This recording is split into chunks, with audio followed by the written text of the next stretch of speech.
Good day everyone, I am Richard Montardi.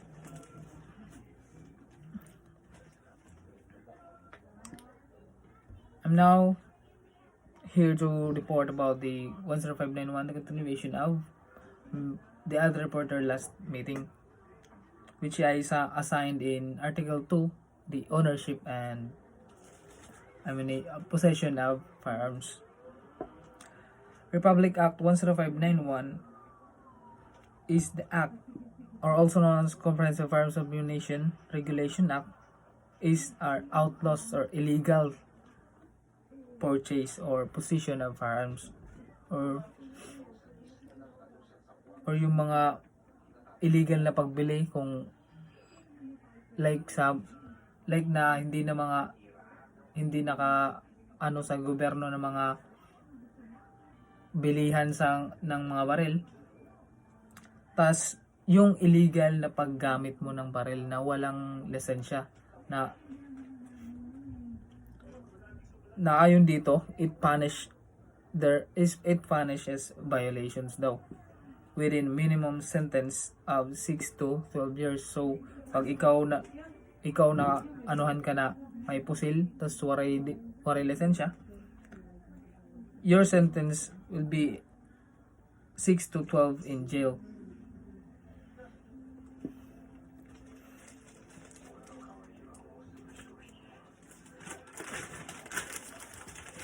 Also under this 10591 Republic Act, state in maintain peace and order and to protect the people against violence. This is also recognize the right of each qualified citizen to self-defense through the use of firearms. So ayon dito sa Republic Act, it is to maintain peace and order daw. So sa mga tao na diri kaya protektahan nila sarili through fighting lang sa physical, using firearms can defend themselves. This recognized to the people who has qualified or who are qualified to the said requirement.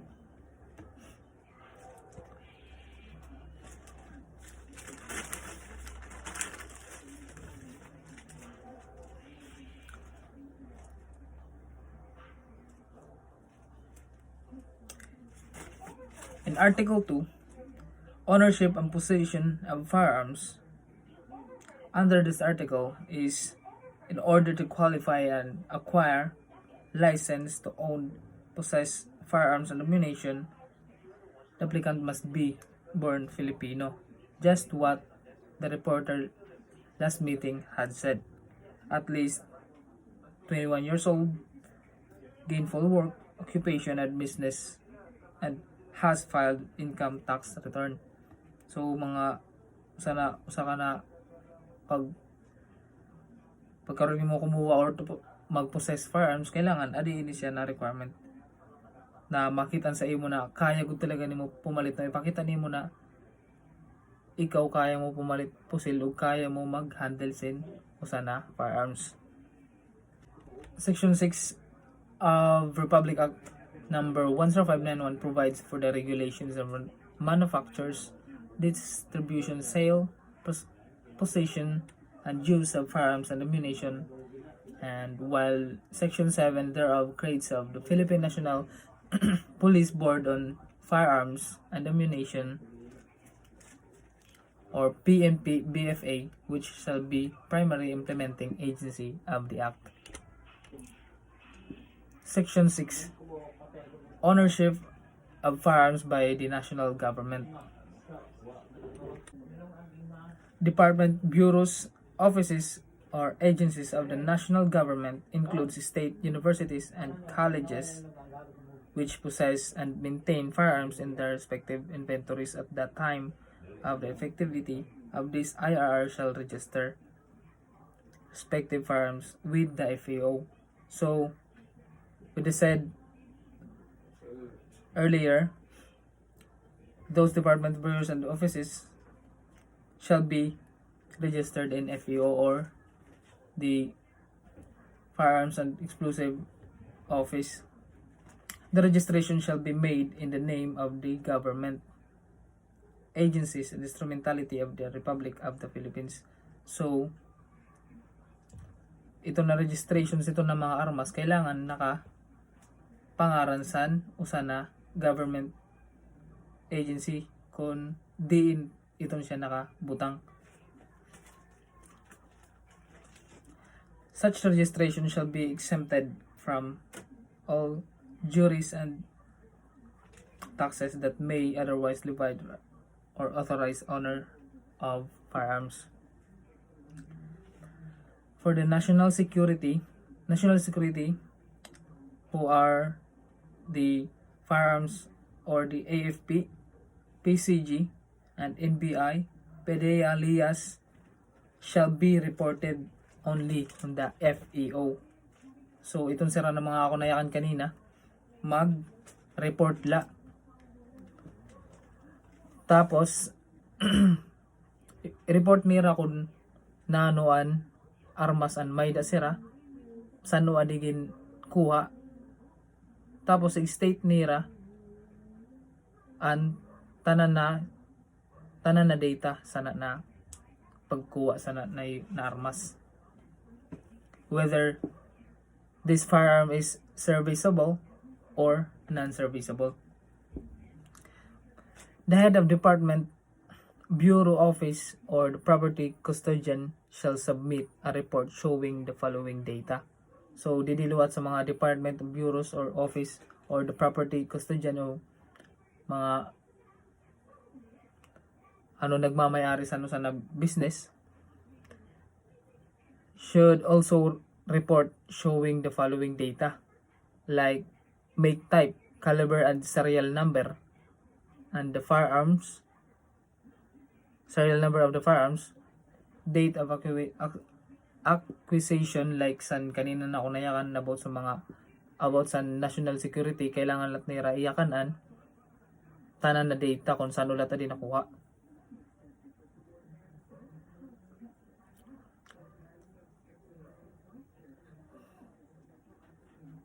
Procurement of firearms by law enforcement agencies shall undergo mandatory ballistics testing and registration for the record purposes. So, inisiya ng mga law enforcement agencies, kailangan lat mag-undergo sin ballistic testing. Para saan? Ballistic testing and registration para saan record nera dito sana na agency.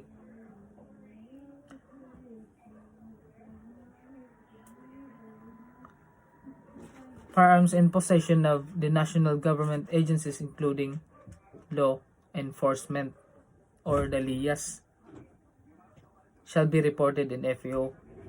LIAS are also reported sa FEO gihapon sa Firearms Exclusive Office. Firearms intended to be transferred through donation from local or foreign government units and other entities must be registered at the FAO. So, itong luwat na mga armas na tikang sa ibang bansa, kailangan lat maagi sin usa na proseso na igkad to sa FAO, or which is the Firearms Exclusive Office. Bago iton siya makuan o magamit niyo, kailangan igdaan sa na office, kailangan i-registered liwat siya para san kan Duterte ginhimo na nagkukuha siya mga armas tikang sa ibang bansa. Bago itong magamitan, asyaw niyaan kanina, kailangan talaga i-register sa FAO.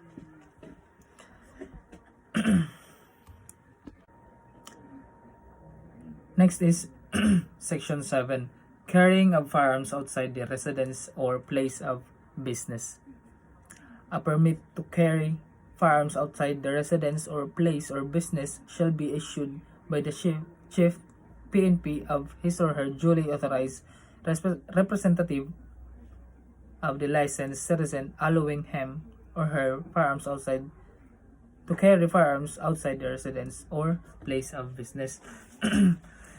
Kung usa ka na businessman or usa ka na tao na ka harani-harani gud sa crime intense mga kriminal, kailangan nimo magkuha usa na permit tikang san usa na PNP or chief na magpapatunay or authorize you to use a firearms. Kailangan may daka tao na magpapatunay na papayagan ka paggamit sini na armas. A licensed citizen whose life is under actual threat or imminent danger may apply for the issuance of a PTC FOR. The written application made under oath and duly notarized shall be filed together with the threat assessment certificate issued by the PNP. So, di ba, nagkuha ka na permit sa PNP, magkuha ka pala permit, o usa ka na lisensyado na citizen, kailangan mo na usa ka na lisensyado na citizen na nanganganiban mo kinabuhi kay para sa mga tao na magyaman kay harani gud talaga sa criminal intent sa mga matasan mga criminal na kwartalan billing. Kailangan mo mga arbuli kung magkuha sinarmas to defend yourself as the said PTC FOR, which is the permit to carry firearms outside the residence, para maprotektahan mo yung sarili. Bago ka magamit sa na armas, kailangan mo magkuha sa na permit. Itong lahat siya na permit, kailangan na made by under oath, or pinangakuan mo na gagamitin mo ini para lalat sa protection and para saan ka upayan lalat sa nimo and also it notarized sa sa abogado or any na nagpapayag luwat na paggamiton kasi ni. For purposes of this act, the following professionals are considered to be in imminent danger due to the nature of their profession, occupation, business. Adi na mga tao na mga endangered sira or malapit sira sa mga criminal intent, ang mga tao na asyong ginyaan kanina na may criminal intent, which is the nature of their profession. Like sa mga trabaho na may da sira, mga kakayahan na may da sira. Purposes of this act is following professionals are considered to be in imminent danger due to the nature of their profession, occupation, and business. Para as what I said kanina, mga profession na may da sira na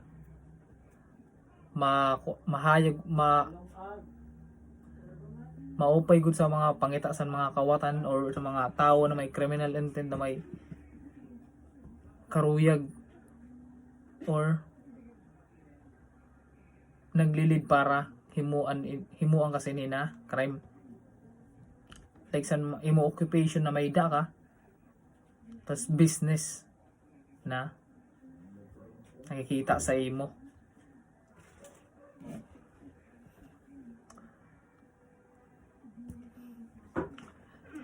Parehas sa mga members of the Philippine Bar, certified public accountants, accredited media practitioner from recognized media institution, or cashiers and bank tellers, priests and ministers.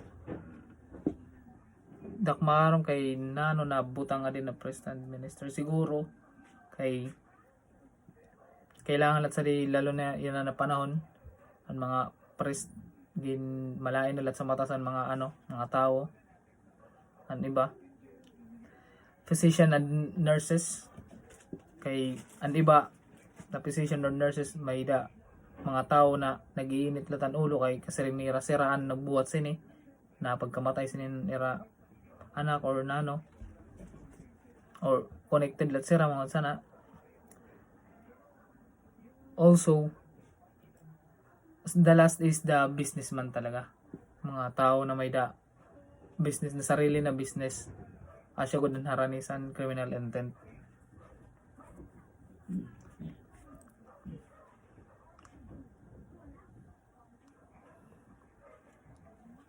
Licensed sports shooter may apply for PTC FOR that will cover 3 firearms at one time inclusive of the allowed quantity of ammunition mentioned in section 12. The PTC FOR shall serve as a waiver on a part of licensed citizen for concerned law enforcement agents and inspect and verify the firearms covered by the said PTC FOR when carried out of residence. Adi na PTC FOR gamit Aurora para sa mga tao na may armas, madali lanira ma-inspect kun ito na imong gamit na armas asya god ang nakabutang san imo permit o PTC FOR.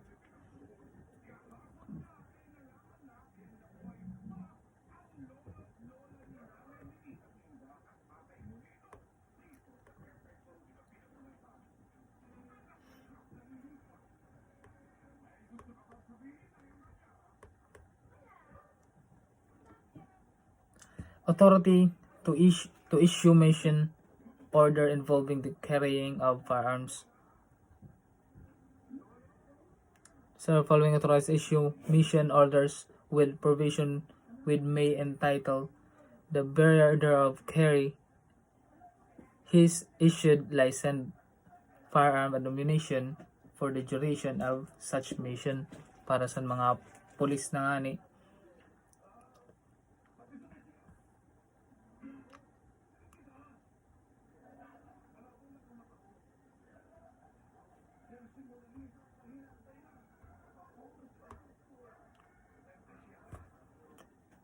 In case of permit to transport or PTT, the magazine loaded or unloaded shall be carried separately from the firearm except for a law enforcement personnel with letter, order or mission order or LO and MO. Para sa unyakan kanina naan mga pulis na may mission dapat may hawak sila na LO and MO para sa era duty.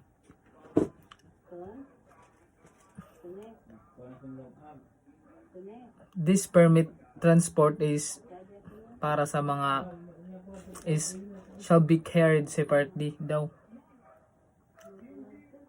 So except sa mga law enforcement na may mission or gamit sa era mission, in case of permit to transport or PTT, the magazine loaded or unloaded shall be carried separately from the firearm except the law enforcement personnel with letter, order, or mission order. So ginayakan din na an usa ko no na magazine dapat nakalainsan himo firearms except san ato na mga law enforcement na may mission.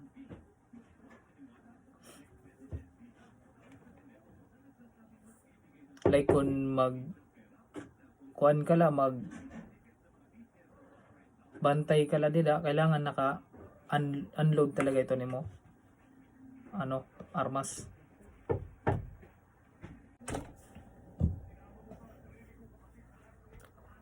My strength is firearms and ammunition can provide a wealth of investigative evidence that is gathered at a crime scene or in a context of searches.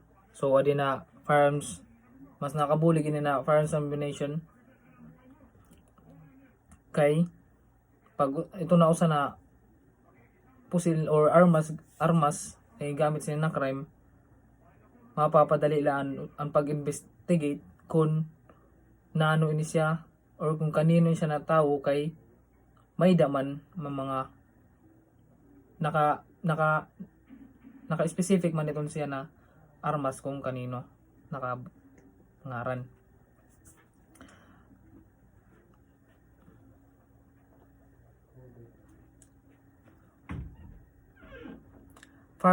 Firearms help national government law enforcement agencies to prevent particular serious crime involving grave threat to life.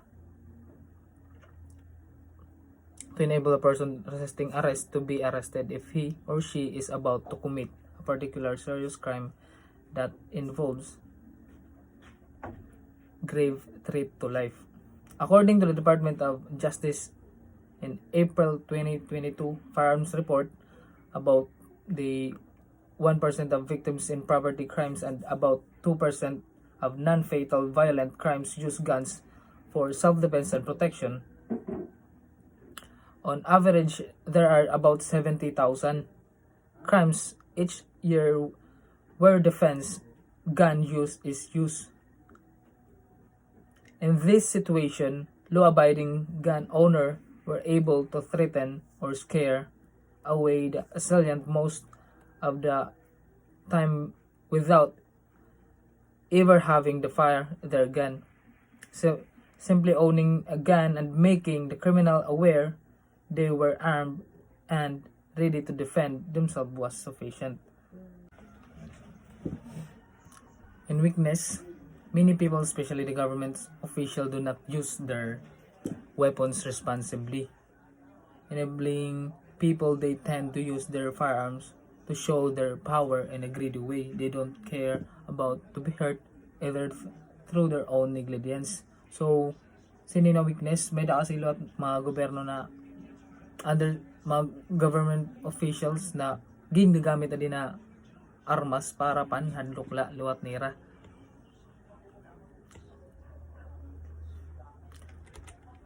Next is opportunity.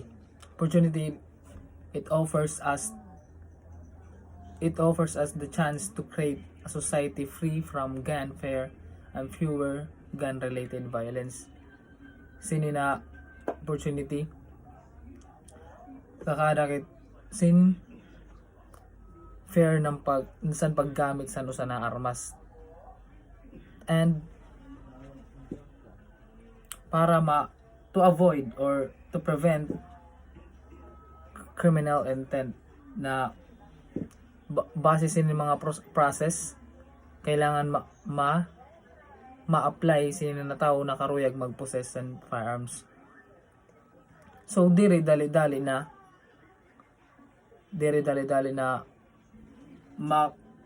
makakuha dayon ano sana tao na karuyag magkuha armas kay damo man ang proseso na iya kakadtuan. So tas kan usa ka na tawo na may criminal record, di kagud talaga basta-basta. Asya ginkuha ko an opportunity pa to listen people who has criminal intent. Next is threats. A law-abiding citizen who happens to own a gun has been statistically shown to be less corrupt and less likely to commit a crime than the government officials who are assigned to carry weapons. Naging threats kulat ini kay base sa akong nayakan dito sa weakness. Ano salat na government officials diri la kay para sila tao na para sila sa aton na tao na makakahimulat sin maraot, makakahimulat sin makakahimulat sin harmful. My recommendation, I recommend that governments and law enforcement agencies should develop a range of means as broad as possible and equip law enforcement officials with various types of weapons and ammunition that would allow for the differentiate use of force and firearms. So, in conclusion, Act number 100591, otherwise known as the Comprehensive Firearms and Ammunition Regulation Act, recognizes the right of qualified private citizen self-defense, as what I said in my introduction. We need to provide the legal support to law enforcement agencies in their campaign against crime, stop the proliferation of illegal firearms or weapons and illegal manufactures of firearms or weapons, ammunitions, and parts thereof. The intention of a Republic Act 10591, Section 6 and 7, it is to account the registered firearms in accordance with the requirements of state laws and regulations. Included are provision that regulates the manufactures, import, and export firearms and its essential accessories.